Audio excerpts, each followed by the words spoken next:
Welcome to our channel, Listen to My Story. Please like, share and subscribe. Hey, my name is Anne. It was the summer break before college, and as a graduation kind of celebration and before each and everyone went to a different college, my best friends and I decided to go on a fancy summer vacation to one of the most beautiful places on earth. At least that's what I think, to Hawaii. I was in my room daydreaming about wearing those cool coconut bras while enjoying an exotic juice, maybe even doing a hula dance, and then my best friend Kim called and burst my coconut bubble. She suggested that since we're off to a whole new stage of our lives, we may as well get a complete makeover. I thought she meant we should go shopping or something, but no, she said we should go to the hair salon and get new haircuts and maybe even dye our hair. I admit that I was overly excited about the whole thing, so I said yes. My normal hairdresser was on annual leave. She has always cut my hair exactly how I describe it. I love her. However, she has been gone for a while, and we couldn't wait any longer for a haircut, so I made an appointment with another hairdresser at the same salon. On a side note, Kim is blonde, while I'm a brunette. I know this info might not sound useful, but it will come in handy throughout the story. Kim and I drove to the hair salon. The place looked extra fancy, the kind of place you would trust. We went inside all giggly like we were 12. We were actually 18 at the time. Anyways, we were greeted by a really nice lady. That lady said that Kim should get highlights and I should go for the same, plus going blonde. I was skeptic, but who cares? It's summertime. The lady put bleach all over my head and went to do Kim's hair. So, after 15 minutes, my scalp started burning like crazy. So I called the nice lady and she said it was time to wash the bleach. As she was washing my head, her smiley face went poker. Chunks of my now orange hair were all over the sink. Kim looked at me and her eyes got as big as my head. The lady asked me not to freak out and that she could cover the bald spots with a really short haircut. The lady asked me not to freak out and that she could cover the bald spots, and so she started cutting my hair. So far, so good. Then she snips a huge section out of the front of my hair saying that she was framing my face. At this point, it was too late to say anything. The haircut was just hideous. Not me at all, and especially not what I asked for. So I told her that I hated it. She felt really bad and I started to tear up because it was seriously so ugly. And now that I was stuck with a really bad haircut, I tried to calm myself that maybe the color will turn out okay. And then she put the dye on my hair and it turned my hair green. The only solution now was to become a redhead, and that was just a no for me. I don't have the complexion of a redhead. Our boyfriends were actually going to pick us up from the salon, and just imagining the look on Nick's face made me cry and laugh at the same time. Rachel played it really cool, and even her highlights did not go so well. But that incident was just one of a kind. I ended up with the weirdest hair color ever. It was like I was half mermaid, half dragon. This did not stop us from enjoying our summer break though. It was actually a good source of jokes for a long time. This is Tina and this is a story about me and my biological mother. My mother is sitting in the cafe of a garden center, staring at her cup of tea. I'm over the other side of the shop looking at some strawberry preserves. I want to attract her attention, but the word mom sticks in my throat. I use it so infrequently. Instead of calling out, I just walk over and show her the jam. Ever since I left home 15 years ago, the relationship between my mother and me has worsened. In hindsight, it was never very good to start with, but it's taken 15 years of counseling and soul searching to realize that. The fact of it is that my mother and I don't like each other much. We don't hate each other, we're just sort of indifferent. There, I've said it, indifferent. Saying it feels like committing some sort of crime. My mother and I live hundreds of miles apart, and in the case of most of my friends, this should mean that visiting home should be a time of joy and excitement. Instead, they are weekends of tense, polite conversation, both of us desperately searching for something in common to talk about. And that is usually what she's currently watching on television. As a 20-something woman, I'm constantly surrounded by reminders that my mom should be my best friend. Advertising aimed at my demographic features glamorous, youthful mothers going to the salons with their best friend daughters. Because it's all so alien to me, I tend to become a little bit fixated. I tend to look beyond the principal plot lines of films and become obsessed with the parts that involve a mother and a daughter for a large, loving family headed by a quirky matriarch. When the film Mamma Mia came out, I went to see it with a girlfriend for a bit of a laugh. It was mainly about love affairs between Meryl Streep and her exes. As I watched, I was as always bewildered by the apparently natural bond that mothers and daughters have on screen. Another film. It's complicated, again with Meryl Streep, has a plot that hinges on her post-divorce relationship with her ex-husband. But the highlights for me? The way her children clustered around her and the way she reacted when they all came back to visit. Though I know it's not just on screen. My friend Susie has the same exact sort of relationship with her mom. It baffles and fascinates me. They talk every single day, sometimes more often, and tell each other everything. I didn't have an unhappy upbringing. I wasn't a happy child, but that wasn't down to child abuse or neglect.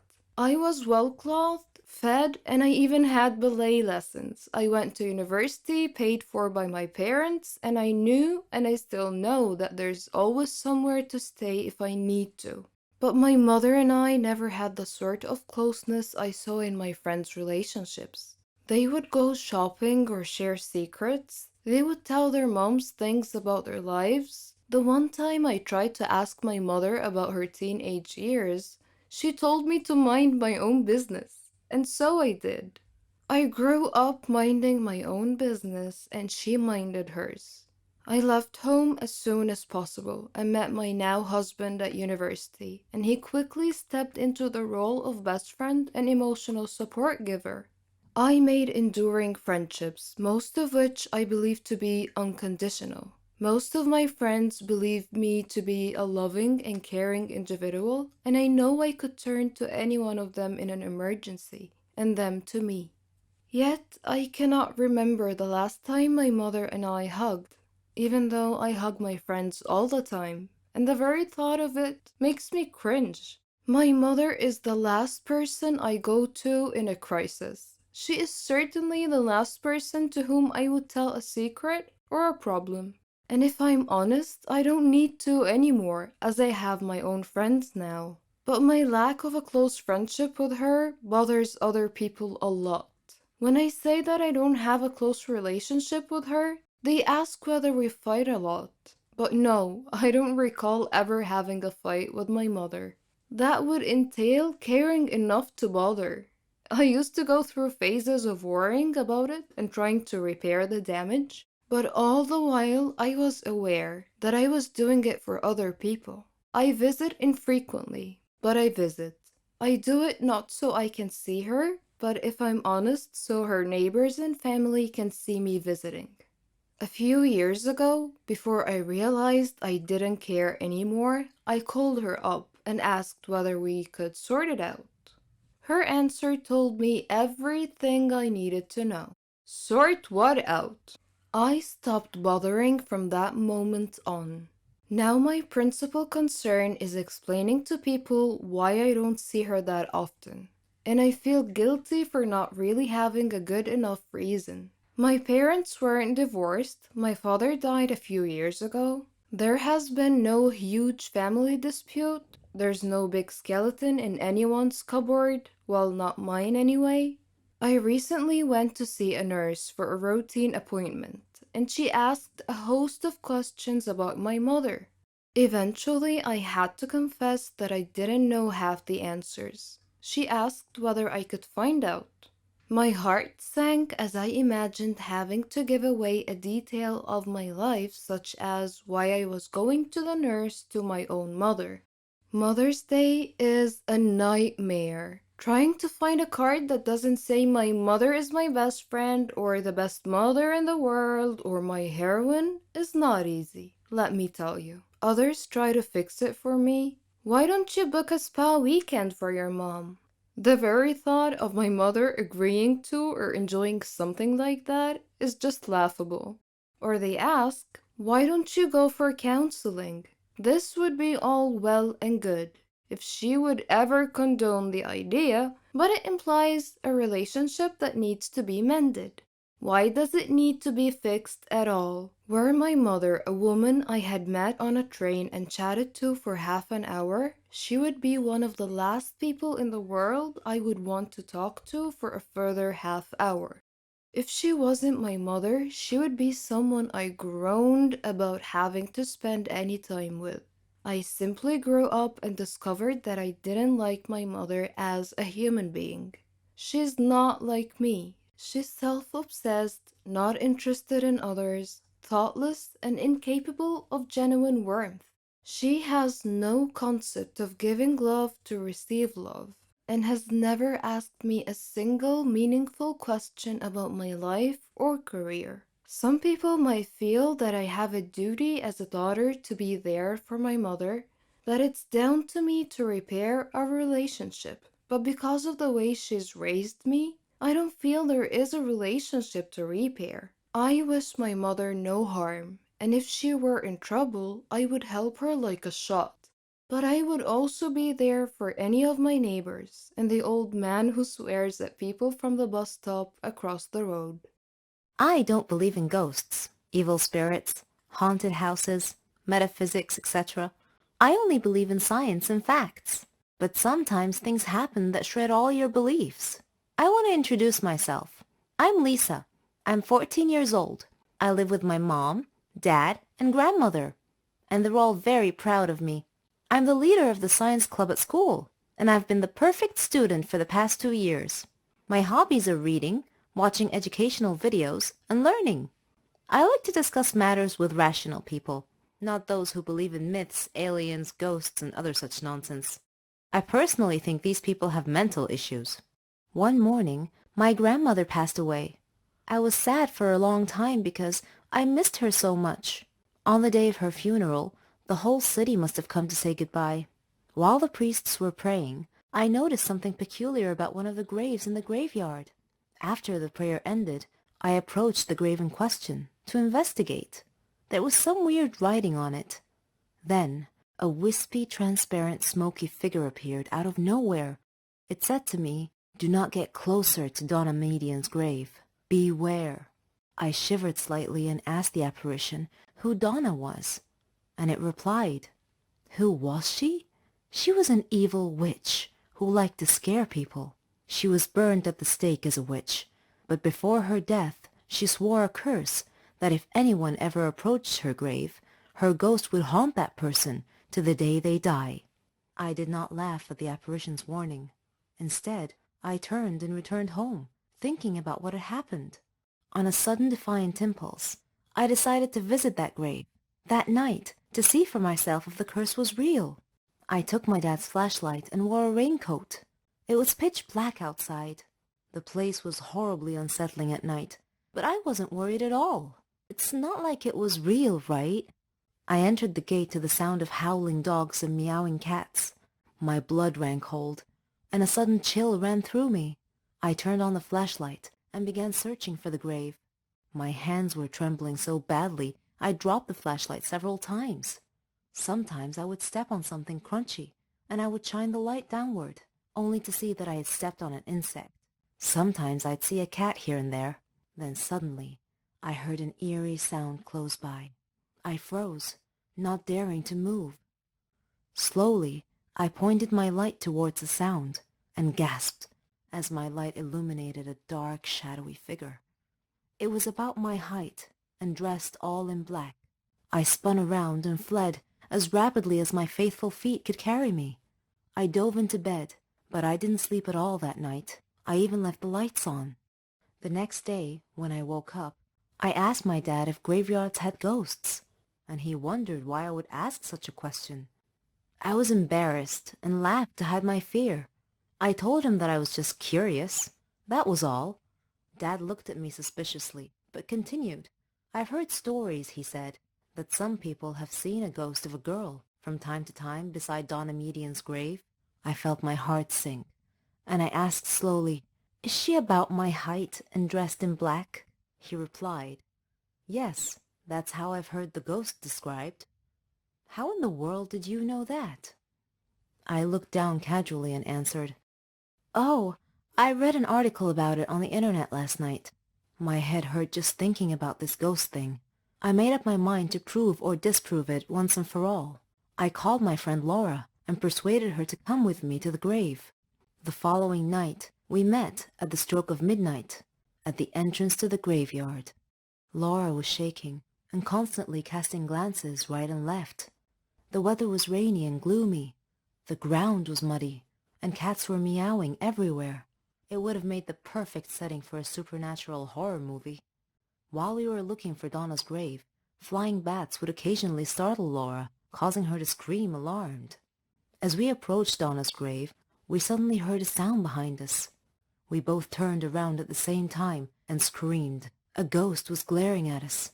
It asked angrily, "What are you doing beside my grandmother's grave?" "Wait a minute. Are you girls?" She uncovered her face, revealing that she was just a girl, and a beautiful one at that. She told us that her name was Carmen, and asked me to turn off the flashlight, 'cause it hurt her eyes. I did. Then I asked, "Who are you?" She replied, "I'm the 5th grandchild of Donna Median, the poor woman in this grave, who has been wrongly accused." We both whispered back, "Wrongly accused?" She continued saying, "Yes, she was a victim of the Holocaust during World War II. Afterwards, she became a simple doctor who treated people who were afflicted with epilepsy. As usual, there are always some small-minded superstitious people looking to make trouble for others. They accused her of being a witch because they considered epilepsy to be a disease caused by a demon's touch. I come here every day to put flowers on her grave. People have mistaken me for a ghost because I only come at night. I don't want people to know I'm related to someone they think to be a witch. I don't want to be shunned, scorned, or gossiped about." I tried to comfort her and calm her a little by saying, "Don't worry, Carmen. Your grandmother's spirit may be able to rest in peace if you tell people the truth now. We live in more modern times, and there's no need to worry. I won't tell anyone about you being the ghost. It'll be our little secret." Carmen laughed. She and I became good friends after that. Ever since that day, whenever I hear someone talking about ghosts, I just look at the photo I took of Carmen and I break out laughing. My name is Ginny. You can call me Bad Girl if you like. That's what the neighborhood kids called me. I have a long story to tell you. I was the eldest of 5 siblings. My mother died of illness, and my father was crippled in a car accident. He couldn't walk, and he had to use a wheelchair. Seeing my siblings suffer from hunger and poverty was a constant sight at home. My father was depressed.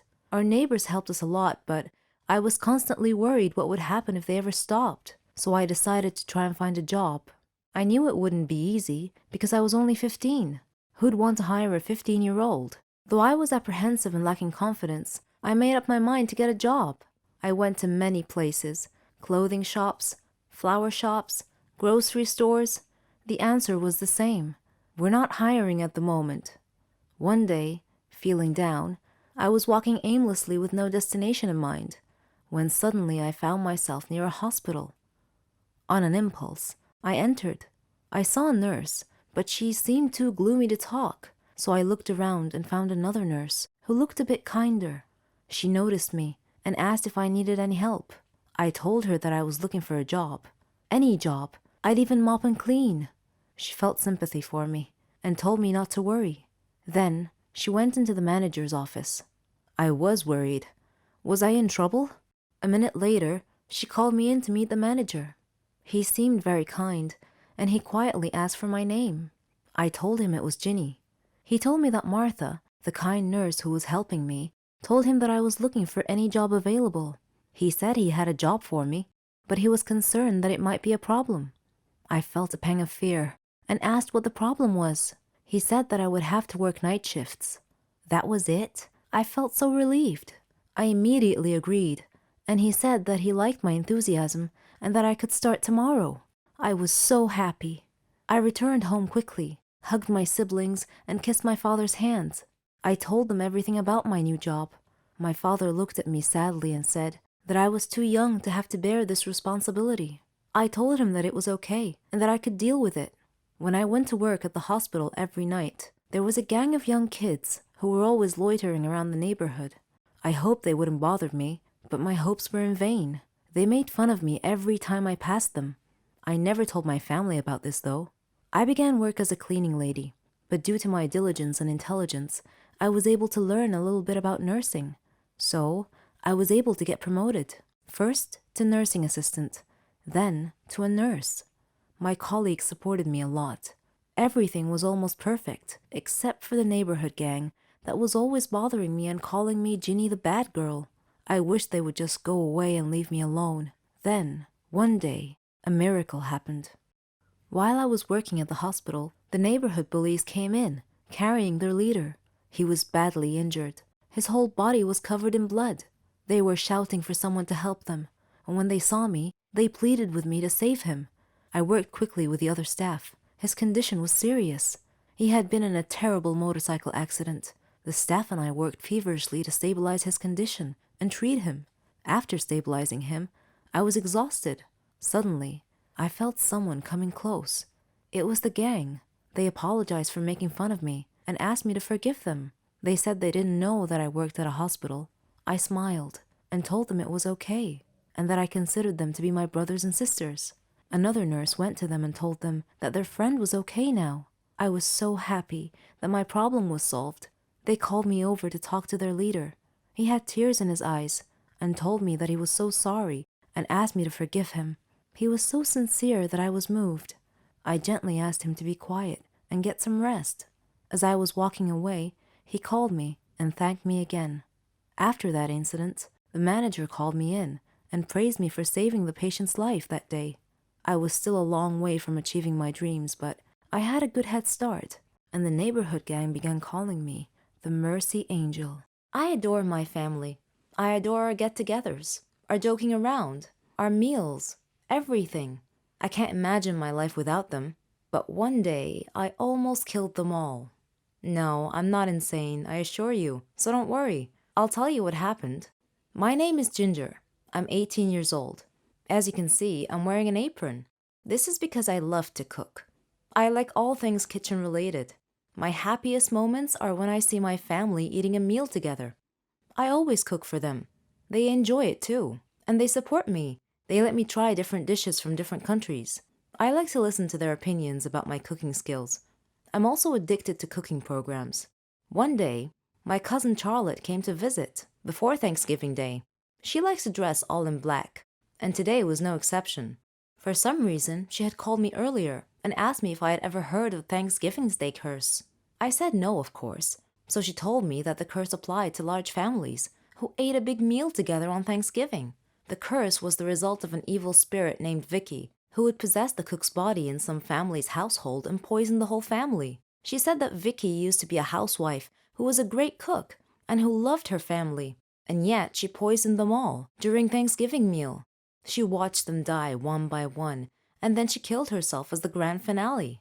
At first, I thought Charlotte was joking and trying to scare me, and I told her that it was nonsense, just an old wives' tale. But she said that every legend was usually based on facts. I paused for a second. That was partly true. I went to my room and searched the internet and found the same information about the curse that she had relayed to me, which frightened me even more. 𝑵𝑬𝑾 was just like me, or was it the opposite? I stopped myself from getting deeper into this. I needed to focus on preparing the meal. On Thanksgiving Day, my father bought some groceries, which included a white bottle of liquid. I presumed it to be milk, though it smelled a little weird, but I thought it was my imagination. My aunt called and said she would be arriving a few minutes later, so I had to hurry and finish the meal quickly. My finishing touch was dessert. It was going to be pumpkin candy. I prepared it using the milk that Dad bought. After everyone had arrived, I served dinner. We all sat down and prayed before the meal. Then, everyone started eating. Things were going well. Everyone was chatting merrily and complimenting me on the food. I was overjoyed, but somehow I couldn't shake this feeling that something was wrong. I looked at Charlotte, but she smiled supportively. Suddenly, one by one, the people around the table started clutching their stomachs and groaning in pain. The last thing I remember before I lost consciousness was my brother calling the ambulance. When I woke up later, I was lying in a hospital bed alongside all my family members, who were also lying in the hospital bed. The doctor came in and reported happily that we would all be fine. Then he looked at me and winked. He also said, "Next time, young lady, I suggest not using white paint in your cooking." And that was how I almost killed my loving family. I confess that I love money and fame. People envy me for it, or they did. I've been a prima donna since the day I was born. All girls dreamt of being me. My father helped my brother and I achieve all our dreams. But there was one fly in the ointment, and this is my story. My name is Amelia. I'm 17 years old. My father's a businessman. My mother came from a rich family, so we were quite wealthy, rolling in dough, one might say. My brother Arthur was handsome, older than me. He went to flight school. We lived a good life without a care in the world. We had everything: cell phones, clothes, cars, servants, opportunities to travel the globe. We wanted for nothing. The most important thing was our happiness. And so my story starts at the villa where I lived with my family. My father employed many servants to attend to our every need. Martha was our head servant. She was in her 40s, funny, smart. Arthur and I loved her. Oddly, we didn't view her as a servant because she took such good care of us. Mother didn't seem to like her for some reason and was always mistreating her. Father, however, adored Martha. Once I left my iPod in the garden, and I was going to get it. On my way to the garden, I passed by Father's office, so I decided to go and talk to him. He was at his desk, and Martha was standing next to him, crying. I figured it was because Mother had mistreated her again. Father saw me standing there, and he asked me why I was still awake, and I told him about my iPod. I didn't think much of it at the time. As time passed, Mother and Martha's disputes became more frequent every day. Father wasn't home a lot, but whenever he came home, he would always ask about Martha first. One time, when this happened, I noticed that Mother glared at Father. I couldn't understand why. Father was often away traveling for long periods of time. One of those times, I noticed that Martha was always tired because Mother was making her work very hard. Mother never let her relax. One day, after midnight, I went to Martha's room to check on her, and I was shocked to see that she looked different than I remembered. I asked if she was pregnant, and she said that she was, but that I shouldn't tell anyone, otherwise she'd get fired. I didn't understand why my parents would fire her for being pregnant. A few days later, we received some really horrible news. Father's plane had crashed, and there were no survivors. We were stunned. All of us were crying, but Martha was crying especially hard. Suddenly, Martha fainted, and we took her to the hospital. Our life had changed overnight. After the funeral, Father's lawyer called us about Father's will. He came to our home and met my mother, Arthur, me, and Martha, and 2 other servants. The lawyer began reading the will. He started with Mother's inheritance, then mine, then Arthur's, and then Martha's. He looked at Martha, cleared his throat, and said in a quiet voice, "Martha, the deceased has left you 10 million to raise your child." The lawyer read the last line of Father's will, which said, "Martha's child is mine." We all gasped, but Mother suddenly lost it. Enraged, she attacked Martha as the lawyer pulled Mother away from her. Arthur was holding his head in his hands, and I was shocked. I said to Martha, "How dare you? How dare you do this to us? This is our money. You don't deserve any of it." Then I spoke to the lawyer. "Please tell me this isn't true." He replied helplessly, "Unfortunately, it is." Arthur was glaring at Martha, and he said coldly, "Martha, you are going to die." Martha looked very frightened upon hearing this. That night, the other servants helped Martha sneak out of the house. Arthur came to my room that same night and told me that we had to kill Martha. He said he knew where she was, and that her 10 million belonged to us. At first, I was hesitant to get involved. I mean, that was murder, but in the end, I reluctantly agreed to help him. The next day we made a call and hired a hitman to rid us of that disaster. Later we received a call from him. He said that Martha was no longer a problem. We smirked in victory. A few days later, the lawyer came by again. Before he could tell us why he came, we beheld a miracle. Our recently said-to-be deceased father was walking behind him with a servant holding a child. Arthur and I stared at him in disbelief and shock. Then we looked at each other. Arthur's face had gone pale white as all the blood drained from his face. Father was livid, and said to us in an accusing manner, "The moment you thought I was dead, and that I left an inheritance for Martha, you immediately arranged to have her killed. I suspected you'd try something like this. It was pure luck that I got back when I did. I missed my flight that day, otherwise I would have been dead now. So fortunately I came back early enough for Martha to call me and tell me about your death threat. When I arrived at Martha's place, she was already dead, but I called 911, and they were able to save the child. Then I immediately called my lawyer to revise my will, to leave half of my inheritance to this child. I felt like I was in an endless nightmare. The police arrived and told us that the hired killer had been arrested and had confessed, and told the police that Arthur and I were the ones who hired him to kill Martha. As the policeman was handcuffing us to take us away, I thought about the irony, how Martha was dead, how her newborn baby had survived and was now the richest child in the country, how Arthur and I were going to jail, and how one small fly in the ointment had caused our ultimate fall from grace.